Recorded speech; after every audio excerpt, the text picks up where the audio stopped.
the world is happening in Raleigh right now? Over the past 30 days, we've had more price drops than new listings, and over 400 sellers that couldn't even sell, even in some of the hottest parts of our market like Cary, North Carolina. Meanwhile, outer suburbs like Wendell, previously overlooked, are now thriving with relocation demand and new construction. So yeah, it's a weird year in Raleigh real estate. If you're planning a move in 2026, then you need to watch this video because this shift is going to affect everything from your timeline to your buying power and even which homes are worth walking into. And make sure you watch till the end because you'll be walking away with the exact blueprint you need to make a smart move in 2026. If you're new here, I'm Ben. I'm a local real estate agent here tracking the numbers every single day to help people just like you. So let's get into the numbers. Now, the best way to figure out where we are now is to actually look at where we were 1 year ago and kind of compare so we can see what the momentum is in our market. And that definitely tells the biggest story here. When we look at new listings, meaning the flow of sellers saying, hey, I want to sell my home, we are up an astounding 15% year over year, which is just incredible. That's a lot of sellers when you do the math that are saying, hey, I'm gonna sell my home. I know I probably have like a 2% or a 3% rate on my house, but I either have to or I just really want to sell, and they're caving in and listing their homes for sale. That means you as a buyer have 15% more options when you scroll on Zillow than you did 1 year ago in December. But here's the crazy part. Despite 15% more sellers selling, we only see a 4% increase year over year in closed sales. That is a 10% or so gap between the new flow of inventory and how many homes are actually getting sold, meaning we have surplus supply, lots of options sitting on the market right now. And I wasn't kidding, because when we look at inventory, which is the total number of homes for sale, that number right now is 32% higher than it was in December of 2024, which is absolutely insane. That is nearly a 1/3 increase over last year. A lot of inventory sitting on the market right now. And that brings us to month supply, which is currently sitting at 3.3 months. Now, if this is an unfamiliar term to you, this is a key number that we use to determine whether we're in a seller's market, a neutral market, or a buyer's market. Very important. If you're within about 1 to 3 months supply, this is typically indicative of a seller's market. This is where we were during COVID and the last several years.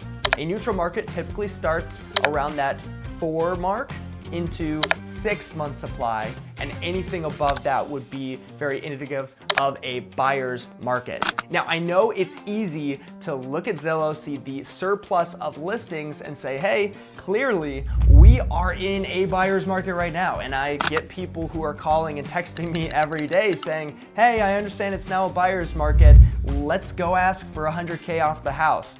We're not quite there yet. I mean, I think that would be pretty great. I would love to pick up some investment properties. My buyers would have a fun time. But we are getting there. And that's why we look 1 year back to see the momentum. Because 12 months ago, our month supply was 2.6. At 2.6, now we're at 3.3. Is that really that big of a jump? Yes, because we are now bordering into a neutral market. And if we keep up this trajectory, within another year, we could be well into a neutral market, getting close to a buyer's market.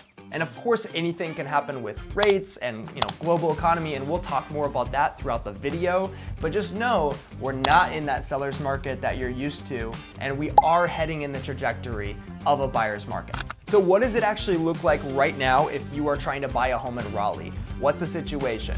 Well, the average days on market right now is about 33 days, which is pretty relaxed. Now, in a real buyer's market, that might be 60 to 90 days plus. You don't have that much time, but still, if the average home is sitting over a month, then you can imagine that many homes right now are sitting for 2, 3, 4 plus months before selling if they are not properly staged and most importantly priced. And 1 year ago, our average days on market was only 21 days, which was a much quicker turnaround, and you had to be a lot more competitive as a buyer. So now you actually have more options by quite a bit, and you have more time, meaning it is much easier to be a buyer in this market than 1 year ago. And now here's the real kicker when looking at the numbers that's gonna really hit sellers right in the chest, and that is that the median home price across Wake County is basically flat. It has stayed completely flat, 0% year over year. The same house selling for $460 last year is selling for $460 this year.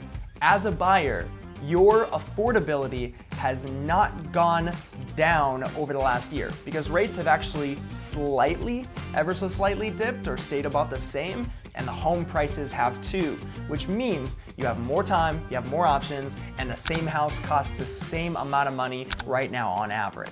And doesn't that just illuminate what it's like to be a seller right now? Your house is sitting on market for longer, you have more competition, and now your home hasn't even gone up in value even though you waited a whole year thinking that things would improve. And believe me, what we saw this summer just makes the story all that much more interesting. Now, you have to understand that there are cycles in real estate, and our market, like many others, is going to see real estate prices climb during the late spring into summer, and they're going to fall during the winter and the fall. And typically, as a seller, you would try to sell around April or May, and you would test, kind of see how high you could get the price, play off of that boost in home sales. Now, this summer, we did not see home prices go up. As you saw, they're about flat, meaning we saw sellers push the boundaries on prices while the market stayed very flat in terms of demand, meaning the fallout was pretty insane. We saw a lot of price drops, and the numbers show that because we went from an average of 98% of what it sold for versus what they originally asked for to 96.5. And that 1.5% or so drop doesn't seem significant, but that represents tens of thousands of dollars on average across all of the homes. And believe me, there were plenty of homes that lost a lot more. Now, what this doesn't mean is that home values actually tanked. If anything, we just saw very unrealistic seller expectations meeting reality, and the jump between expectations and reality was just kind of big, and we felt it in our market. And the worst part is it took sellers a long time to react to that, and this is super abnormal. Most sellers are used to having a pretty easy time selling during the spring and summer that they just didn't react fast enough. And so we saw days on market really shoot up during that time period when normally they would shrink. We saw a lot of price drops, but not quick enough and not large enough either. The amount of sellers I saw where they would sit for 3 weeks or a month and then drop it $5,000 just absolutely blew my mind. And they would continue to do that over the course of 6, 7, or even 8 price drops, and by then they've been on market for almost 3/4 of a year, and they're gonna end up expiring or selling for way, way, way less than they ever thought that they would.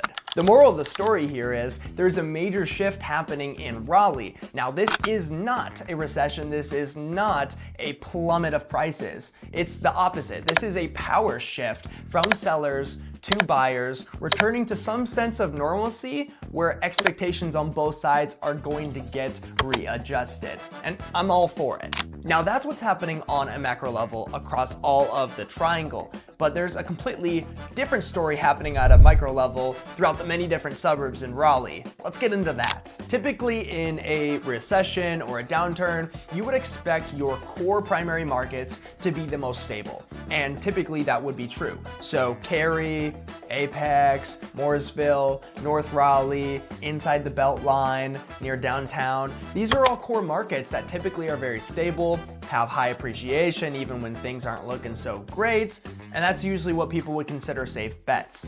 That's not what's happening in this situation, and I'll explain why. It's actually the smaller outer suburbs with lots of new construction that are actually growing right now, and it's places like Cary and Apex that are having the most difficult time. Cary, for example, their days on market has doubled since last year.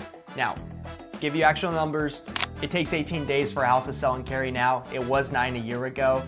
18 days is still almost half of the triangle average of 33 days on market, so Cary is still competitive. I'm not trying to say that it isn't, but there is a sharp turn in momentum towards the buyers. So if you're looking at Cary, you do have more time and more options now than you did a year ago. And when we look at median home prices in Cary, they're sitting around $610,000, which is actually down about 2 to 3% year over year. So that stable appreciation, even when things are looking down, that ain't happening right now. Apex, similar story. They've more than doubled their days on market up to around 30, and their median home price has dropped 5%. Raleigh in general has seen a 40% increase in days on market, and their median home price has also dropped 1%. What we are seeing here in the Triangle, but also nationally, is a slowdown of buyer demand, primarily caused by affordability. This is a rare issue that we haven't really seen too much in history.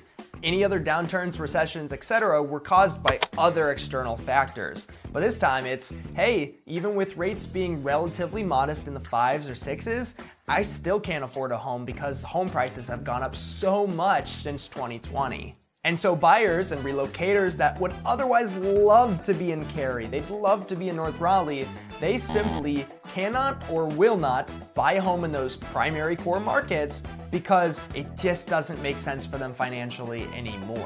And to add insult to injury, all of these top markets that we mentioned have little to no new construction, so you are dealing with older houses with older house problems, and they're some of the most expensive in our market. Now, I've lived in North Raleigh. I love it. Cary's an amazing place. There's a reason it's on top lists all the time. But you can't argue with the fact that some of our other suburbs have a lot of new construction, lower prices, and we're about to find out why they're actually outperforming places like Cary and North Raleigh very consistently right now. Here are some of the stats for where resale prices are in places like Zebulon, Wendell, Fuquay, Varina, outskirts suburbs. Zebulon, up 12% year over year. Wendell, 8%. Fuquay, Varina, 6%. Knightdale, 5%. Wake Forest, 2%. And Youngsville, 1%. They're all in the green. I'm not saying every outside suburb of Raleigh is doing as great as these, but these are some of the core outer suburbs here, and they are all in the green while our core markets are in the red. Why is that? Mainly, new construction is single-handedly propping up these suburbs and creating buyer demand. The list goes on as to why all that buyer demand is being seemingly stolen from our safe bets and passed out into all these other pockets of the triangle. Let's do a quick comparison. Imagine you are a buyer coming into the area, buying their first home, and you may very well be. Which one of these would you choose? Option A is a house for $600,000. Your monthly payment is around $3,500 a month, and the house was built in the 80s. It needs a little bit of updates, but it is pretty close to a lot of shopping and dining. It's in a great school district. That's option one. Option two, you are now in Wake Forest. Your commute went from 10 minutes to 25 minutes. You have a brand new house with all the bells and whistles. By the way, it only costs you $450,000 versus $600,000. Your monthly payment is now only about $2,700 a month, and you have a quarter-acre lot, which is twice the size of the lot you were getting in option A. Now, I am not saying there isn't a huge demand for option A, but what I'm seeing right now is 75% plus of my clients are going for option B. And I don't care if you're an investor, first-time home buyer, relocator, it doesn't really matter. The point is the value proposition for this property is just significantly higher than this property. And I haven't even mentioned rates. The biggest reason why these small suburbs are blowing up right now is because not only do you get a new house for less money, but they are throwing out rates like it's nothing. They are single-handedly creating the demand for these markets. Here is a classic example. We just toured the Point by Starlight Homes in Ashton Woods, out in Rolesville. This is a top small emerging suburb. It was considered the fastest growing small suburb of North Carolina in 2024. Families absolutely love it because of the schools, the amenities, and it's seemingly a part of Wake Forest, so you have pretty much immediate access to Publix, shopping, dining, everything that you need in your day-to-day. And it's still just outside of Raleigh city limits, so you're not actually out in the sticks like you might think. Now here at The Point, you can find single family homes, 2-car garage, nice lot size in the 3s and up. And with Ashton Woods specifically, you can still find it in the upper 3s or lower 4s with some really nice design options, semi-custom, lots of upgrades. It's incredible what you can get for the money. We toured both sides of that community recently on the channel. I will link them in the description, but they are throwing out incredible rates. You already have homes that are just priced very affordably for what they are, and then they're offering fixed rates in the low 4s, which is going to save you literally almost $1,000 a month on your mortgage. So they're already offering a lot of house for the money. But then they offer up to $10,000 in closing costs, and the kicker, really low interest rates. This would make it nearly a no-brainer from every angle that I can think of versus buying that home in Cary. And this is a trend happening all across the market. That's why we're seeing these small suburbs like Fuquay-Varina or Knightdale or Garner, Clayton, Zebulon, Wendell, you name it, just absolutely blowing up right now. Now, I feel like you have a pretty good idea of what's happening in our market. If you ask my opinion on what's going to happen over the years to come, but what I can say is there are so many things happening externally, like possible rate cuts that would make a huge, huge impact on the trajectory of our market. Do I see us returning to a strong seller's market anytime soon? Probably not.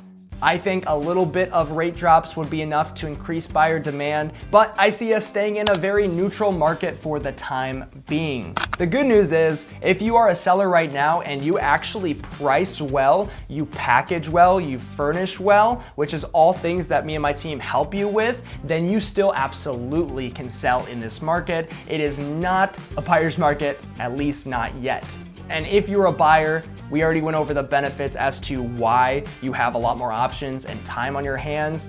And now is the time to be taking advantage of the fact that homes are falling out of contract, that they are not selling at all and then being relisted later on at a lower price. And I promised you a blueprint that you can use pretty much immediately to take advantage of this market if you are a buyer in Raleigh. The biggest takeaway I have for you is to not compare homes based off of the price. I would compare them based off the monthly payment. You should be looking at both resale and new construction, because I understand that resale probably gets you into the markets that you want the most. But I would urge you to be open-minded to an extent about other markets that are just outside of where you really want to be, and see what kind of new construction options there are. Because even if that new house is a little bit more money or the same, once we factor in the incentives that are likely being offered, it might be a no-brainer for you to move just a little bit outside of your comfort zone and get a lot better house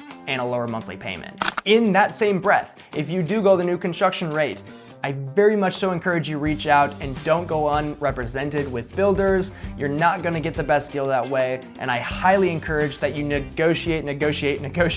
And this is true for resale too. Even if you're like, hey, I've gotta be in Cary, it's Cary or die. That's cool. We can still take advantage of this market. We can look at homes that have been sitting for a while, homes that just aren't properly photographed or staged, homes where the seller has been very reluctant to drop price, and we know it's coming in the future. Beat them to that price drop. Just because the average home price in Cary is $610,000 doesn't mean we can't find you something incredible in the low 5s to mid 5s with some negotiation. And more than anything, I want to encourage you to be extremely, very critical about location. And here's why. If you're only planning on owning your home for a few years because you work in RTP and your job's likely gonna transfer you in the near future, or hey, maybe you're just testing out the area, then you're going to want to look at some of these outer smaller suburbs and take advantage of the new construction deals happening right now. You'll get to enjoy those amazing incentives, perhaps even snag a rate in the low 3s and have a super low monthly payment for the 2 to 5 years that you own the house, and then you can sell or rent and move on. But if you know this is my dream home, my retirement home, this is where I plan to plant roots, then I say you bite the bullet and still go for your North Raleigh and your Cary and your Apex and these core markets that historically are very safe bets. They are very strong in terms of appreciation. They hold their value. Even in downturns, they tend to stay at least flat. And they're not going to be as volatile as these outer markets will be. Because by the way, if we see a different shift in the market, these same suburbs like Wendell, Zebulon, Wake Forest that are blowing up, they might turn in the opposite direction. It's entirely possible. And when you're staying in a home for 5+ years, even if the rate's higher, you're eventually going to refinance into a lower rate. That is just a matter of time. I don't know how much time, but if you've got the time, then that's a relatively low risk to take. And I'd also say you should just prioritize your needs in terms of schools and lifestyle, walkability, all that kind of stuff. I'd say at that point, that matters much more than what your monthly payment's going to be for a few years. If you're thinking about buying or selling over the next 12 months, then it is very, very crucial in this weird market that you reach out to a real estate professional and actually walk through the numbers, open up the map, and really talk through what your goals are. I'd like to encourage you to reach out with the contact information below or click the link in the description, set up a time to chat with our team. In the meantime, if you'd like to see a complete map tour of the entire triangle so you can figure out how it all connects, make sure you watch this video next. I'm Benjamin, and I'll see you there.